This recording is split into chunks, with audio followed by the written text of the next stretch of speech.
Você abre o Instagram e a tela trava. Sem aviso, sem e-mail, sem explicação. Anos de publicações, seguidores, clientes e contatos. Tudo bloqueado e você sem saber o porquê. Agora, me responde uma coisa. Você acha que a empresa pode fazer isso com você e simplesmente sair impune? O Tribunal de Justiça do Rio de Janeiro respondeu essa pergunta. E a resposta vai te surpreender. Mas tem mais. Tem um ponto nessa decisão que a maioria das pessoas não sabem e que muda completamente o jogo quando isso acontece com alguém. Fica até o final, porque esse ponto aparece lá na metade do vídeo e é o mais importante de tudo. Olá! Eu sou o Éder e sou advogado. Neste canal eu explico decisões reais em linguagem simples, para que você entenda seu direito sem precisar de dicionário jurídico. Se é a sua primeira vez aqui, seja muito bem-vindo. Se já acompanha o canal, obrigado por continuar por aqui. Bora começar? Esse caso foi julgado pela Sexta Câmara de Direito Privado do Tribunal de Justiça do Estado do Rio de Janeiro. Um usuário tinha um perfil no Instagram, um perfil com mais de 37 mil seguidores. 37 mil seguidores. Anos de trabalho construído naquele espaço. Um dia, a conta foi suspensa temporariamente, sem aviso, sem e-mail, sem nenhuma mensagem dizendo qual publicação teria violado alguma regra. Ele tentou resolver diretamente com a empresa, tentou entrar em contato, tentou contestar a suspensão pela própria plataforma, mas ele não conseguiu porque o sistema não permitiu. Sem resposta satisfatória, ele tomou uma decisão. Ele foi à justiça. Na ação, ele pediu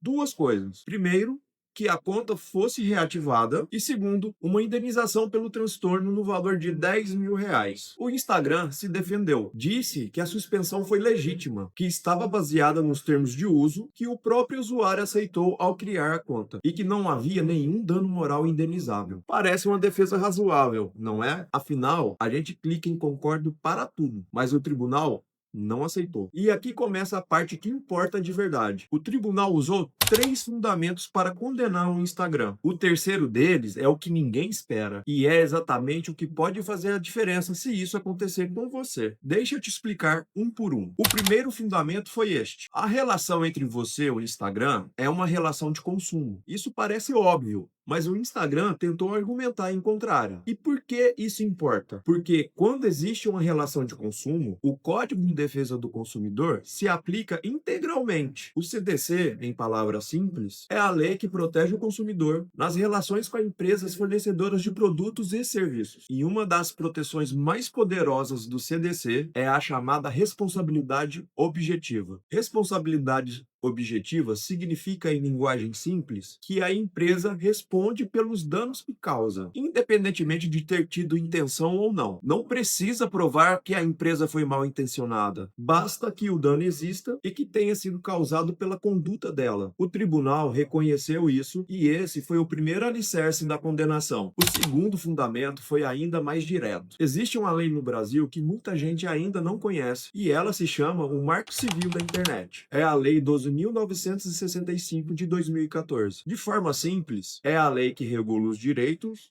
e as responsabilidades de quem usa e de quem fornece serviços na internet no Brasil. No artigo 20, esta lei diz o seguinte: presta atenção, sempre que tiver informações de contato do usuário diretamente responsável pelo conteúdo, caberá ao provedor de aplicações de internet comunicar-lhe os motivos e informações relativos à indisponibilidade do conteúdo, com informações que permitem o contraditório e a ampla defesa. Traduzindo, se a plataforma vai bloquear ou remover seu conteúdo, ela é obrigada por lei a te avisar, a explicar o motivo e a te dar a chance de você se defender. Isso não é favor, é uma obrigação legal. E o Instagram não fez isso. E agora chegamos ao terceiro fundamento, aquele que eu te disse lá no início que iria te surpreender. O Instagram apresentou no processo um documento com denúncias. 3 denúncias para ser exato. Mas esse documento tinha um problema grave. Ele não identificava qual postagem, qual publicação, qual conteúdo específico do usuário teria violado as regras da comunidade. Não dizia o que era, não apontava nenhuma publicação, não demonstrava absolutamente nada de concreto. E no direito existe um princípio fundamental: quem alega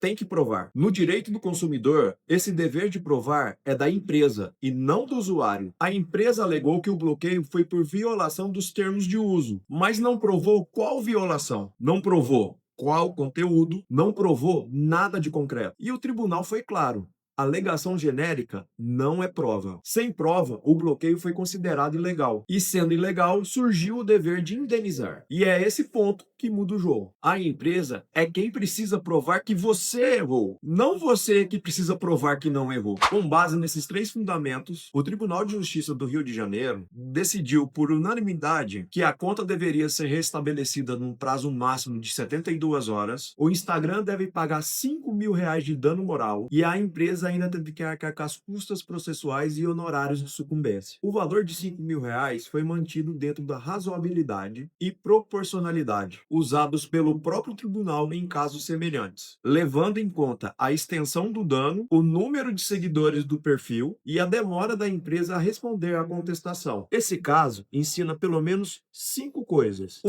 Documente tudo. Se sua conta for bloqueada, guarde capturas de telas imediatamente. Anote a data, o horário e o que apareceu na tela. Esses registros podem ser decisivos. 2. Tente resolver com a empresa primeiro e guarde o histórico. Faça a reclamação formal, use os canais disponíveis da plataforma. Registre a tentativa e a resposta ou a ausência dela. Ponto 3. Os termos de uso têm limite. A lei brasileira está acima de qualquer política interna da plataforma. Você aceitar os termos de uso não significa que você abriu mão de todos os seus direitos. Ponto 4. O ônus da prova não é seu. A empresa é quem precisa demonstrar, de forma concreta e específica, que houve uma violação real. Ponto 5. O impacto profissional importa. Quanto maior o uso profissional e econômico do perfil, mais relevante esse fator pode ser na análise de um eventual caso. Mas isso é avaliado individualmente. Preciso ser direto com você porque eu respeito quem está me assistindo. Essa decisão foi tomada em um caso concreto, com provas específicas e com circunstâncias específicas. Ela não significa que toda suspensão vai gerar uma indenização. O resultado de qualquer processo depende do que foi provado, de como o caso foi conduzido, da natureza do perfil, do impacto demonstrado e da conduta das partes. Este vídeo é educativo e informativo. Ele não é uma consulta jurídica e ele não substitui a análise do seu caso específico por um profissional. O que essa decisão nos mostra é que a lei brasileira existe para proteger o usuário digital. O Marco Civil da Internet está em vigor, o CDC se aplica e os tribunais têm reconhecido esses direitos. Se você passou por uma situação parecida, o caminho é simples. Organize seus documentos, registre tudo o que aconteceu, tente a via direta com a plataforma e, se necessário, busque orientação jurídica para entender se o seu caso tem elementos concretos que justificam alguma medida. Conhecer os seus direitos é o primeiro passo para saber quando e como exercê-los. Se esse conteúdo foi útil para você, deixa o like, é simples e ajuda muito o canal a chegar em mais pessoas que precisam dessa informação. Se você passou por uma situação de contas bloqueadas em redes sociais, conta nos comentários como foi. Sua experiência pode ajudar alguma pessoa que esteja passando pela mesma situação que você já passou. Se inscreva no canal e ative o sininho. Toda semana eu trago decisões judiciais explicadas de forma simples, para que você entenda seus direitos sem juridiquês. E se conhece alguém que teve o perfil bloqueado injustamente, compartilhe esse vídeo. Pode ser a informação que a pessoa precisa. Até o próximo vídeo.